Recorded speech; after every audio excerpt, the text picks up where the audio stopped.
Coaching তো আমার পেশাই, বেশি আসতে চাই না, পেশা আমার এটাই। ঠিকই আগ্রহ তো আমার সবসময় কোচিংয়ের উপরেই থাকে, বাট এটা তো ক্রিকেট বোর্ডের ব্যাপার, তারা কি চিন্তা করছে না।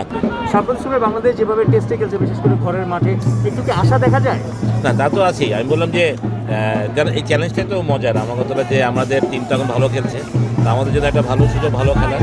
বাট অস্ট্রেলিয়ার condition, Australia always a very dangerous team, always.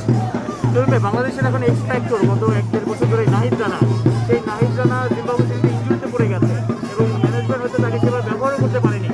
আপনি কি আসলে নাহিদ রানাকে যদি অস্ট্রেলিয়া সিরিজে না দেখেন, এটা কি বাংলাদেশের জন্য আসলে অনেক বড় ফেলিওর? যদি নাহিদ ইঞ্জুরি কারণে না খেলতে পারে, সে আসলে ফাস্ট বোলারদের ইঞ্জুরি এটা রেগুলার একটা ব্যাপার আসলে।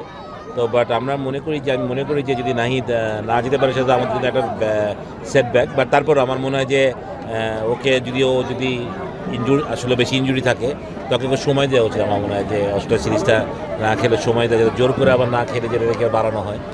বাট আমি মনে করি রিকভারি করে ফেলবে হয়তো বা। যদি খেলে তো খুব ভালো, না খেললেও বাকি যারা আছে তারাও ক্যাপাবল আছে। বাট নাহিদ রানা ডেফিনেটলি নতুন টেনশন, আমাদের যেই পেসে বল করছে সেটা স্বাভাবিকতাই সবাই সমীহ করছে অনেক। সুজন ভাই, একটা ব্যাটল মনে হচ্ছিল যে অস্ট্রেলিয়ার পেসারদের সাথে বাংলাদেশের পেসারদের একটা ব্যাটল হবে। মানে টেস্টে আমরা যদি জানি যে এই দুই দেশেরই পেসটা বেশি, গতিটা সবচেয়ে বেশি, সেখানে জিম্বাবুয়ে সিরিজটাতে কিছু ওয়ার্কলোড ম্যানেজমেন্ট ফলো করা উচিত ছিল কিনা, কিছু প্লেয়ার নতুনদের দেওয়া উচিত ছিল কিনা? কারণ আমরা দেখেছি অস্ট্রেলিয়া কিন্তু বাংলাদেশে এসেছিল তাদের এইসব প্লেয়ারদেরকে রেস্ট দিয়ে, এরকমটা করা যেত কিনা? এটা একটা ভুল ডিসিশন। হ্যাঁ, সেটা যেতেই পারতো হয়তো, আলটিমেটলি সেটা আমরা বলা যেতেই হয়েছে। আলটিমেটলি তো পরে তো মুস্তাফিজ, নাহিদ, এরা তো সবাই ইঞ্জুরি হয়ে গেছিলো। বাট হ্যাঁ, ওয়ার্কলোড ম্যানেজমেন্টটা করা যেত জিম্বাবুয়ের ক্ষেত্রে। বিশেষ করে আমি মনে করি যে ওয়ান ডেতে আমরা একটু করতে পারতাম, T20তেও আমরা করতে পারতাম। তো আমাদের টেস্ট বোলিংয়ের সেটআপ তো আমাদের ডিফারেন্ট আছেই। বাট আমার মনে হয় যে ওয়ান ডে T20 সামনে যেহেতু ওয়ার্ল্ড কাপ আছে, এখন থেকে আমাদের এই প্ল্যানিংগুলো, ওয়ার্কলোড ম্যানেজ করাটা খুব ইম্পর্টেন্ট আসলে। মানে সুজন ভাই, আমরা যতদূর জানি যে ব্যাটিং কোচে হয়তো একটা পরিবর্তন আসতে যাচ্ছে, আবার আমাদের পেস বোলিং একেবারে মানে জেনুইন যে পেস বোলিং কোনো কোচ নাই, লালা ভাই এখন আপাতত সেটা কাজ চালাচ্ছে। মানে আপনাকে আমরা বিসিবিতে আবারও পাচ্ছি হচ্ছে পরামর্শক হিসেবে। সেক্ষেত্রে আপনি কি কোচিং পেশে আসতে চান কিনা? বাংলাদেশ যেহেতু ব্যাটিং এবং পেস বোলিং দুটোই আসলে একটা ভ্যাকুয়াম আছে। না, কোচিং তো আমার পেশাই, বেশি আসতে চাই না, পেশা আমার এটাই। বাট বিসিবি আমাকে হয়তো বা এখানে বেটার মনে করেছে যে এইচ গ্রুপের হয়তো কনসালটেন্ট হিসাবে আমি হয়তো বা বিসিবি ভালো ফিডব্যাক দিতে পারবো, সেটার জন্য হয়তো বা তারা একটা চিন্তা করেছে। বাট যেখানে আছি ঠিক আছে, বাট যদি কোচিংয়ে আসতে পারতাম ভালো লাগতো হয়তো। বাট নাথিং লেস, আমার জন্য বা ডেভেলপমেন্টটা বা এইচ গ্রুপও ইম্পর্টেন্ট। কারণ এখানে বাংলাদেশের মেন পাইপলাইন আসলে। এখান থেকে আমরা জিনিসটাকে আরও কত স্মুথ করতে পারি, ভালো করতে পারি, ফিউচার প্ল্যান তৈরি করতে পারি, সেটা একটা বড় ব্যাপার। ভালো মাঠ, ভালো ট্রেনিং ফ্যাসিলিটিস ডেভেলপ করা। তো তামিম যেহেতু প্রেসিডেন্ট হয়েছে, আই বিলিভ যে ওর নেতৃত্বে বাংলাদেশের ডেভেলপমেন্ট, আমরা যেটা সবসময় বলতাম যে আমাদের ফ্যাসিলিটিসের কথা, সেটা হয়তো ডেভেলপমেন্ট হবে, আমি বিশ্বাস করি। কিন্তু অস্ট্রেলিয়ার বিপক্ষে অস্ট্রেলিয়ার মাটিতে বাংলাদেশ যদি 5 দিন ডমিনেট করে, সেটা কি আপনি অবাক হবেন? টু বি ভেরি অনেস্ট, মানে ক্রিকেট খেলা তো অবাক যেটা হতেই পারে, এমন কিছু হতেই পারে। বাট ডেফিনেটলি মানে এই বাংলাদেশ আর ওই বাংলা, আমি বলবো যে বাংলাদেশ ছেলেরা ভালো খেলছে টেস্ট ম্যাচে। বাট আমার মনে হয় যে আমাদের টপরের ব্যাটিংটা ভেরি ইম্পর্টেন্ট হবে, সত্যি কথা বলতে এই কন্ডিশনে।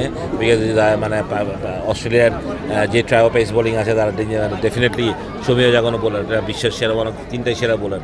তো ওইখানে আমাদের চ্যালেঞ্জ থাকবেই। বাট হ্যাঁ, আমরা ভালো ক্রিকেট খেললে অবশ্যই, আমি যেটা বললাম উইকেট কেমন হবে আমি জানি না, তো আমাদের জন্য নতুন ম্যাকে। আমি ডারউইনের উইকেট তো ভালো হওয়ার কথা, আমি যতটুকু জানি টেস্ট ম্যাচের জন্য। বাট তারপরেও ওরা কীরকম উইকেট বানাচ্ছে আমাদের জন্য, এটা তো আমরা বলতে পারবো না। তো আই বিলিভ যে আমরা ভালো ক্রিকেট খেলি। আমরা জিম্বাবুয়ের সাথে খুব একটা ভালো খেলিনি টেস্ট ম্যাচে, লাস্ট টেস্ট ম্যাচে।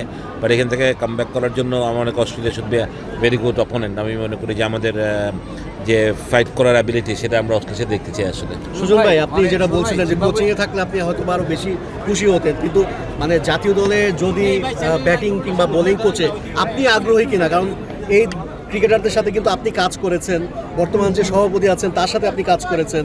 মানে আপনার কি ইচ্ছা আছে কিনা, বা আপনি আগ্রহ দেখাবেন কিনা? আমি তো বললাম কোচিংটাই আমার পেশা বেসিক্যালি। আগ্রহ তো আমার সবসময় কোচিংয়ের উপরেই থাকে। বাট এটা তো ক্রিকেট বোর্ডের ব্যাপার, তারা কি চিন্তা করছে না করছে। তারা মনে করেছে আমি হয়তো এই কনসালটেন্ট হিসাবে এইচ গ্রুপে আরও ভালো কিছু করতে পারবো, দিতে পারবো, হয়তো আমার পরামর্শ হয়তো বা কাজে লাগবে তাদের। তো সেইটা হিসেবে আছি, সেটাই করি আপাতত।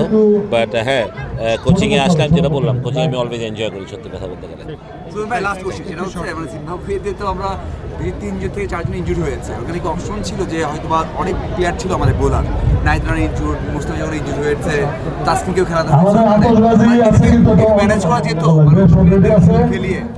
না সেটা আমরা বলছিলাম যে ওয়ার্কলোড ম্যানেজ করা যেত হয়তো বা বাট যেহেতু আমরা প্রথমেই যেহেতু উইকেট পড়ে গেছে তো যার জন্য আসলে সমস্যাটা হয়েছে যে প্রথম ম্যাচটা হারার পর ওয়ানডেতে আমরা একটু ব্যাকফুটে চলে গেছিলাম এই জন্য হয়তো বা সিরিজটা জেতার জন্য হইলেও হয়তো ওয়ার্কলোড ম্যাচের কথা তখন ভুলে গেছিলো আসলে।